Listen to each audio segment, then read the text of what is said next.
Welcome back to a brand new episode of TVGP's We Roguelike It. I'm your host, Boston. Joining me as always is Moonpier. Hello.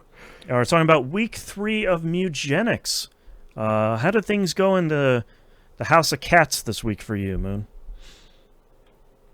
Well, I unlocked hard mode, number one. Okay. Yep. I played some of hard mode. Yeah. How'd that It's go? kind of hard, bro. Yeah, if anyone isn't playing, there's like a straight path through the level, and then at some point you can kind of fork off to a hard path. And it's very clearly as a banner over it that says hard. The icons are bigger down there and they look like more red. And I thought like, okay, I'm sure there'll be more enemies and that will be the thing. But like that's where the champion enemies seem to really come, stealing some terminology from Isaac. Of like, yeah, they have more health, they have bigger stats, and they have a shield, and there's more of them. It's like, word? Okay, cool. Yeah. So how'd that go? Yeah. It's I think I'm about halfway through the junkyard on my current run. Okay. So I completed regular hard mode and now I'm in the second zone hard mode. Okay. Do you have to do the regular map every time you play the game?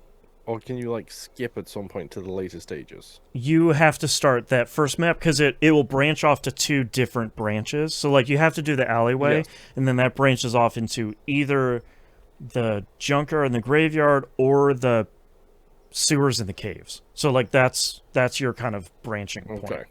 But you don't have to do the hard path every time. You can just go through the normal path and then pick the branch you want to go on. Okay. Okay. That makes So it a I little better. So you have to do the hard path like once, I'm assuming, in order to unlock the secondary If path? I remember correctly, yeah. Okay. Yeah, I mean, it's going okay, we'll Yeah. say. Yeah. I don't like the spiky cats. Nope. I don't like the rats that push you. Nope. Um, Those are bad too. I did. The really hilarious thing was I do have a tank on my current run, which is hilarious, might be the most OP tank ever. Yeah. Because anytime I have like a tank or a fighter, I always try and give them the frying pan, which blocks counterattacks and attacks from the rear. So if someone attacks you from behind, he doesn't take any Right. damage. He just immediately counters it. Right. And the ability he was, what's the word I'm looking for? Born with, like evolved with. Oh, sure. Like one of the like innate passives that he inherited from another cat. That's the word, innate. His innate ability. Thank you. I was looking for that word specifically. His innate passive is he's hard-headed, which means he cannot be attacked from the front and counterattacks when people hit him from the front. Oh, jeez. Wow. So Okay. the only way the tank takes damage now is if he gets hit from the sides or if he gets hit with range attacks. But like that's the building I want to do with one of these cats though. Is like I want to say this line of cats will forever be tanks because they have this perfect skill. They have always be hard-headed. Yeah, exactly. Absolutely perfect. Thank you very much. Yeah. That's like it was hilarious because like I had one, I think it was on the junkyard, and it was the Thorns enemy, and because he's a tank he starts with shields, like he has armor like ratings. Right. And I had like, I attacked a spiky cat and did the knockback and killed him. Then a second spiky cat attacked me from behind, and I turned around and headbutted him because he attacked me from behind. Right. And then a third spiky cat turned and attacked me from behind again. So I then turned around and headbutted that spiky cat too. And it was like, It's just like John Wick shooting his gun over his shoulder. It's like, pew, pew, here we go. Pew, pew, like, yeah, 100%. And that's then great. my favorite part is the map I've just finished. He leveled up, so now he has the new innate ability of taunt. So the enemies attack him if they can, rather than everybody else. Oh, wow.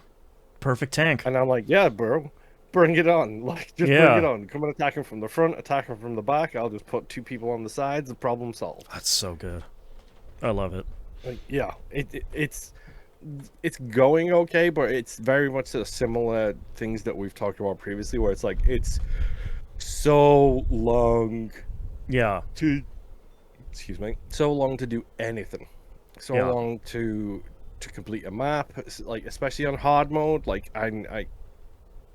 I have to stop myself from just being fast click McGee over here and just going Yep. click, click, click, click, click, click, click, because I inevitably miss something. Like my spellcaster, who anytime he casts a spell does -1 damage with electrical in a cross around him, like in the spaces Oh, around okay. him. I always cast a spell when I'm next to two of my cats, and it's like, bro, slow down Right. and think about it. Right. Because if I do it with the guy who's wearing the pan on his head, he takes 2 damage because it Oh, it's a conducts conductive, I electricity. think. Yeah. Yes, Ugh. and it's just like, bro, come on. I I did mean, run into an interesting event though, which was I think it was the guy from it might have been the guy from GIS. okay. Um, appeared in one of the question mark events, and every time I tried to leave, he wouldn't let me leave. So I Oh, had to leave interesting. like 4 times in order to get away from him. That's Because interesting. the cat who had the random event was like, "Do you want to talk to him with like charisma?" And the cat had a broken face, so it had minus charisma. Sure. So it was like at 1.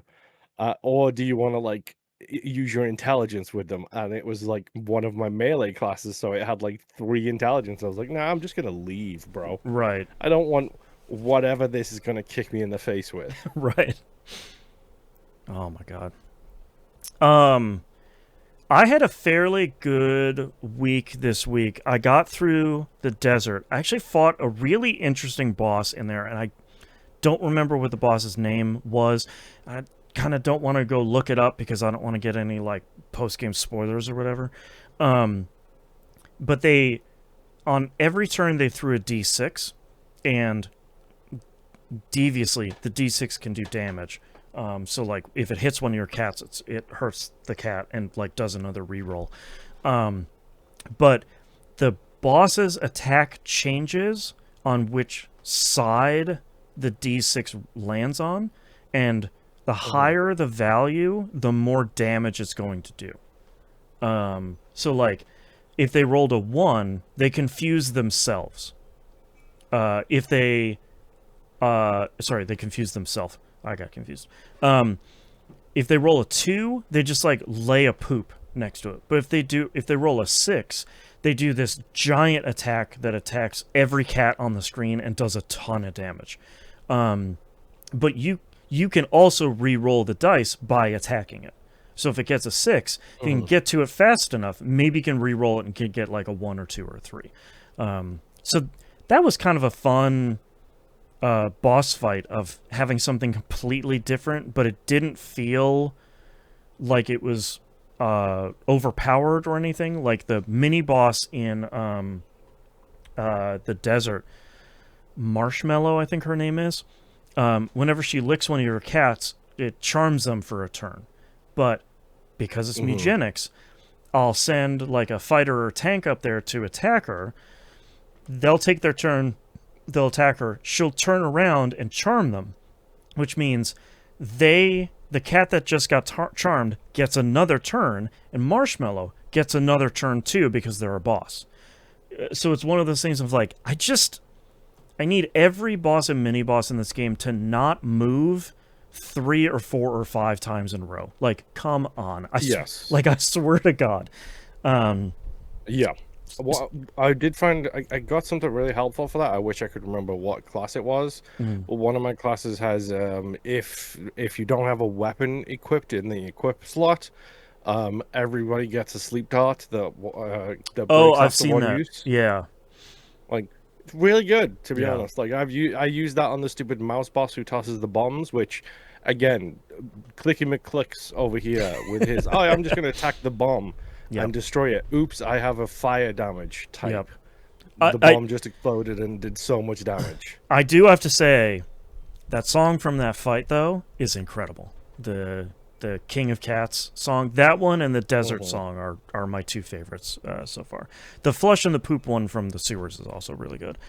Um, I I also try to play more with the Necromancer, and I feel like I still kind of don't get it, and or I haven't had a good kind of synergistic run like the one you're having with your tank right now. I did luck into something that accidentally worked for me really well, which was I gave the Necromancer by default throws a leech at enemies, and it gives the status effect leech to an enemy that it attacks it with. And at the end of your Necromancer's turn, it takes X HP from the enemies based on the number of leeches they have on them at the moment. So if one enemy has 2 leeches on them and another enemy has 3 leeches on them, at the end of your Necromancer's turn, they take 2 and 3 respectively from those enemies, and they absorb 5 HP. So it can be fairly powerful, but the Necromancer's default range is fairly short, so it's this kind of weird thing. But I had somehow picked up a cursed item along the way that was like, I don't even remember what it was, like Ball of Leeches or something. It's very much like an Ed item. But it basically, your cat that has that equipped starts the battle at 50% health, but every enemy on the field at the beginning of battle gets a leech, no matter how many enemies there are on the field. So within a turn or two, that cat's probably going to be back to full health. What I didn't realize that would do is also apply to enemies or items on the field that only have 1 HP. So they all die immediately? Not immediately, which is interesting. So I got through the desert, and I got to the next area, which I don't remember the name of, but it's like a jungle area. I basically had 2 paths I could do. I could do this jungle area, I could do the bunker. And my run wasn't going super well, so I thought the bunker will probably be bad for whatever reason.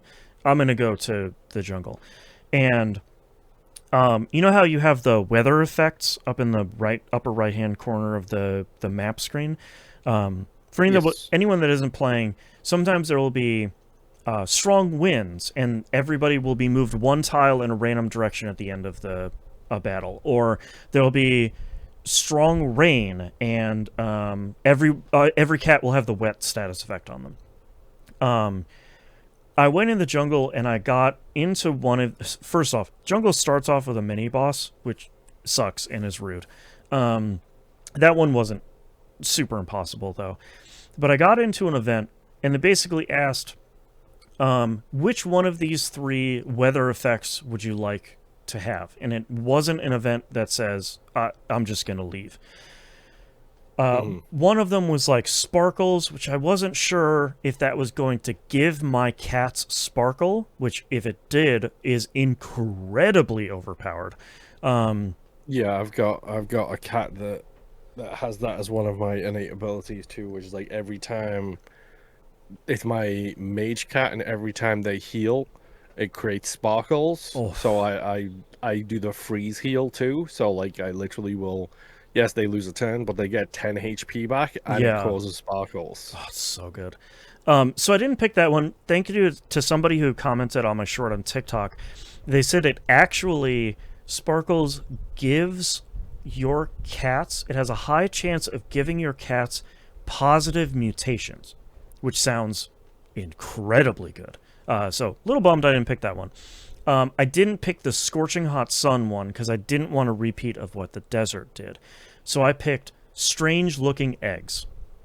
And I thought, well, either that's going to be good on my end or it's going to be an unwaking nightmare. Turns out it's potentially an unwaking nightmare because when the picture gets pulled down on the event to show you what's going to happen, it basically shows the eggs from Alien. And I was like, oh, great. Okay, great. This is going to turn out swimmingly. It spawns 3 to 6 eggs on the field during every single battle. And the thing says, it has like a 4-turn countdown. And it says, destroy them before they hatch or else. And I was like, well, I know a xenomorph is going to pop. A xenomorph cat is going to pop out of that. And this is going to be the worst. But thanks to my leeches, all of the eggs got 1 leech on them, and they have 1 HP. So by the time my necromancer cat finished their turn, all of them across the screen died immediately. And I was like, all right, we got a good synergy. Here we go. Like that one actually worked out for me at some point. So like, yeah, definitely seems like it worked out in your favor. yeah. So like, those are the moments.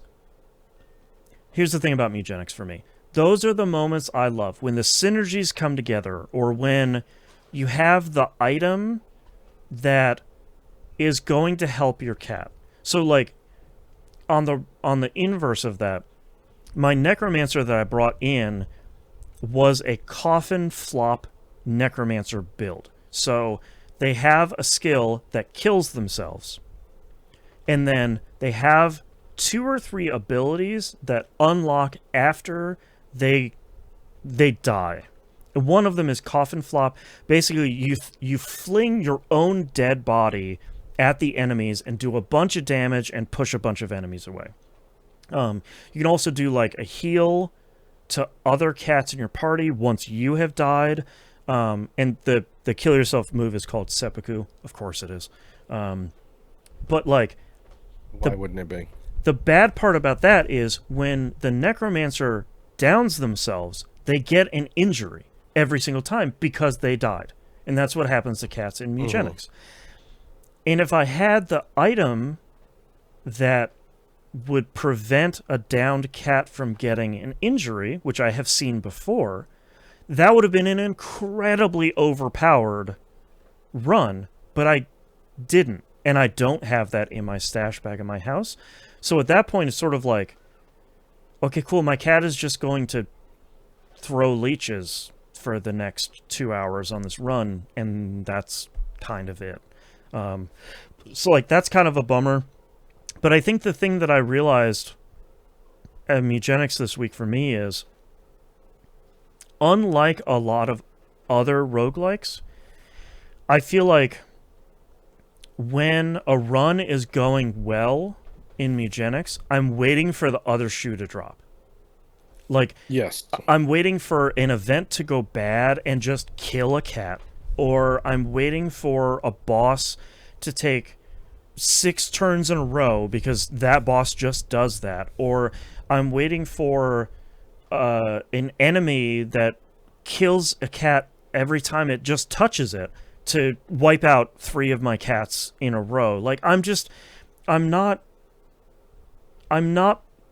playing to see how this run is going to get overpowered, or see how I can break the game open, or see how my investment in the meta progression is getting me to a better start on a run and kind of building off of that, or like rolling the dice on getting a positive build for my necromancer cats, or any of that. I'm just waiting for the game to jump out of the shadows at me and stick me with a shiv.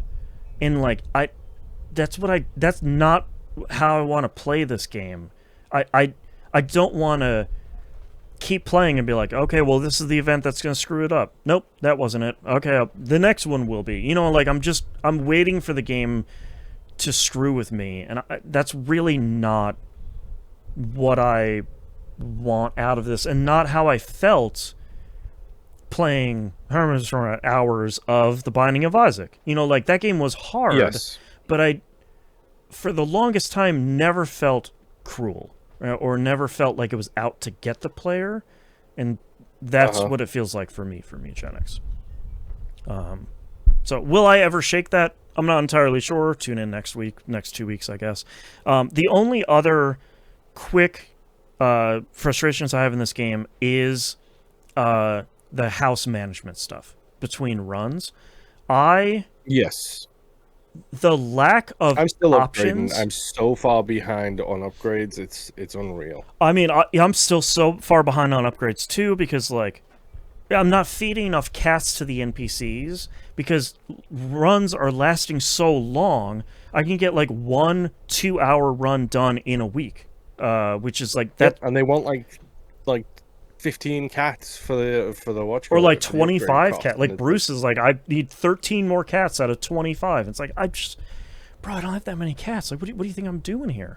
But like, when I am the lack of any options in the house management system feels really frustrating and feels really thin in a way that's kind of surprising based on the rest of the game. Like, I can't even filter non-retired cats when I'm paging through cats one by one on my house management screen. Why can't I see that? You have to guess it by the color of the highlighted cat. And like they have a red, little hat. They have a bunch of Yes. extra skills. Like there's a bunch of ways to say it, but like I should be able to just say, "Hey, I want to get 4 cats out on a run. I'm not interested in looking at the 18 cats otherwise that I have that are retired that I want to keep around because they have good skills or because I'm waiting for Guillotina to come in 4 days, whatever the hell that event is going to be." But like that level of like low level management failures is really frustrating. I just want to look at the 7 cats that I have right now and figure out, okay, you're going to be a good hunter. Oh, you already have like 7 constitution. You're my tank for the next run. And then pick 2 other cats instead of saying like, okay, click, click, click, click. Okay, these are all retired. Click, click, click, click. Like that shouldn't even be a factor at this point. And picking them out of the lineup of like overlapping cats in your house is just a fool's errand overall. It's very difficult. It's so frustrating for a system that I think the deeper you get into the game, at the beginning of the game, it's just like, I got 4 cats, send them out, we'll figure it out. But now I'm like, okay, hunters are incredibly overpowered. I need a good hunter on my team. And tanks are incredible to be like the kind of the counter to hunter. I need one of them on my team too. And then obviously I need a healer. So I need one of them. So I'm looking for specific stats and potentially specific passives that these cats are being born with. But sifting through all of this stuff, and I only have 2 rooms in my house. Like, I don't even have a big house yet, is really, really, really frustrating. And I wish that it was better, and I wish that the reply from Tyler on Twitter wasn't, I hear you, and we didn't build the game like that, but we'd like to do that for future DLC. Which is great, but like, that had to have been a piece of feedback during extensive testing. That it's kind of frustrating. I mean, that's the problem. It might not have been depending on the test pool. We've True. seen it with the early access stuff, bro, time and time and time and time again. Right. So, I don't know. I will reiterate, I like a lot of Mewgenics. I love the battle system, and every time my team of cats is fighting another team of cats, the mini bosses and bosses are maybe an exception to this. I'm having a good time. I'm playing that turn-based strategy RPG stuff that I love. But virtually everything surrounding that is incredibly frustrating or incredibly punitive in a way that just isn't fun and feels like it's this kind of vacillating nature of, I'm having a great time. Oh, now I need to do an event, or I need to manage my cats, or I need to talk to somebody in town, and they're going to give me the druid collar, which I got this week. I haven't tried it out. I'll try it out this week. But like all of that stuff is just, the friction is so high on that stuff that it's incredibly frustrating. Yes. Yeah. All right. Any final thoughts here for week 3 of Mewgenics? No, it continues to be mean. Yeah. Continues to be Mewgenics, for better or for worse. All right. Well, thanks everyone for listening. That's week 3. We'll have one more week of playthrough here that we'll be back for next week, and then we'll turn it over to the scientists to figure out the final ranking, and then we'll figure out what we're going to play after this. So thank you very much, everyone, for listening. We'll see you all next run. Bye. A boy.